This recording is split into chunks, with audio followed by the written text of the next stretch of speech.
Assalamualaikum warahmatullahi wabarakatuh. Ramadan hadir sebagai bulan yang paling istimewa di antara 11 bulan lainnya. Keistimewaan tersebut karena dorongan untuk memperbanyak amal ibadah di bulan suci ini.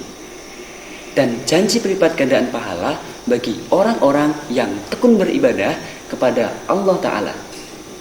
Sebuah bulan di mana hari demi harinya, jam demi jamnya, menit demi menitnya, bahkan detik demi detiknya itu sangat berharga.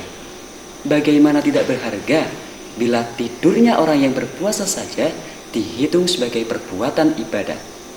Diamnya setara dengan membaca tasbih, dan amal kebaikannya sejajar dengan amal yang berlipat-lipat di luar Ramadan.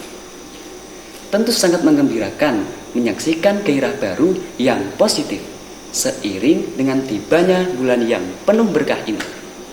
Masyarakat menjadi tampak semakin religius, meskipun kita tahu semangat yang sama tidak dialami oleh semua orang. Akan tetapi setidaknya kita telah menyaksikan gejala perkembangan yang lebih baik setidaknya selama 1 bulan ini.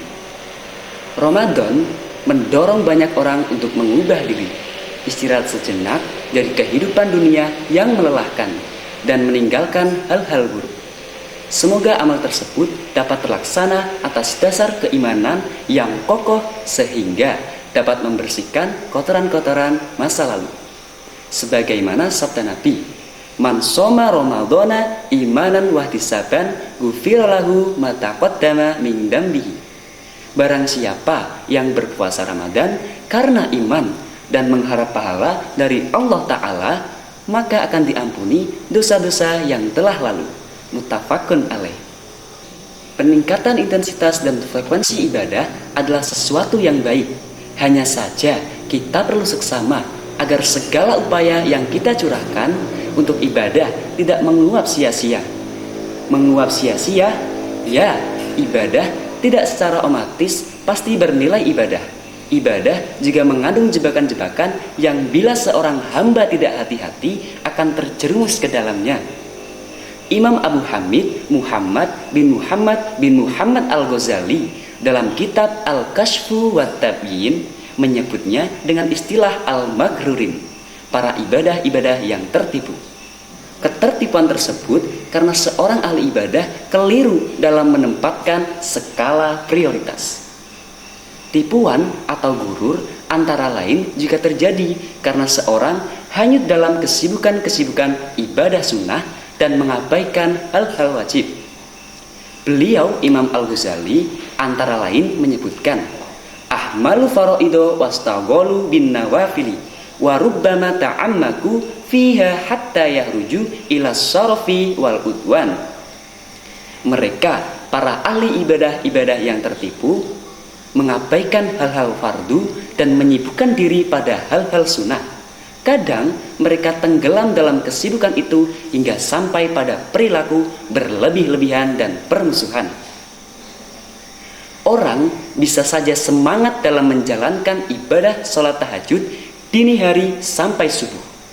Namun jika karena perbuatannya itu ia meninggalkan sholat subuh, maka sesungguhnya ia sedang tertipu.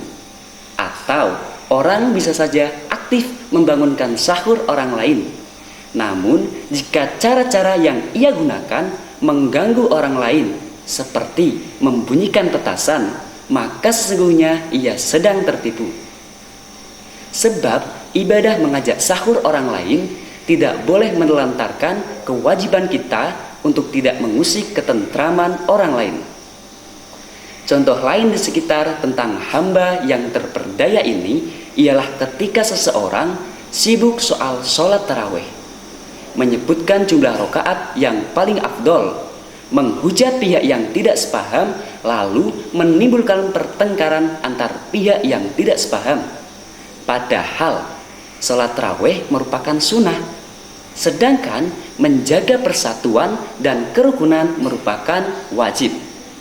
Tarawih merupakan sesuatu yang baik, namun akan sayang sekali bila sesuatu yang baik itu lantas mengorbankan sesuatu yang lebih baik. Seorang terperdaya dengan ibadahnya juga ketika ia sibuk pada tampilan luar daripada substansi. Misalnya, pada kasus orang yang tadarus Al-Quran, mungkin ia sanggup menghatamkannya dalam waktu sehari semalam, menikmati tiap nada lantunan yang ia ekspresikan. Namun, saat hatinya mulai melayang-layang pada urusan dunia, lupa akan makna yang ia baca, maka sesungguhnya ia juga sedang tertipu. Menurut Imam Al-Ghazali, substansi membaca Al-Quran ialah meresapi makna di dalamnya. Sebab lezatnya Al-Quran itu terdapat dalam maknanya, bukan dari lagu maupun suara pembacanya. Demikian ngabuburit bersama santri Al-Inarah pada sore hari ini. Orang yang berbuka memang benar mendapatkan kebahagiaan, namun jangan salah mengekspresikannya dengan berbuka yang berlebihan. Selamat berbuka puasa. Terima kasih. Ihdinas syiratal mustaqim. Wassalamualaikum warahmatullahi wabarakatuh.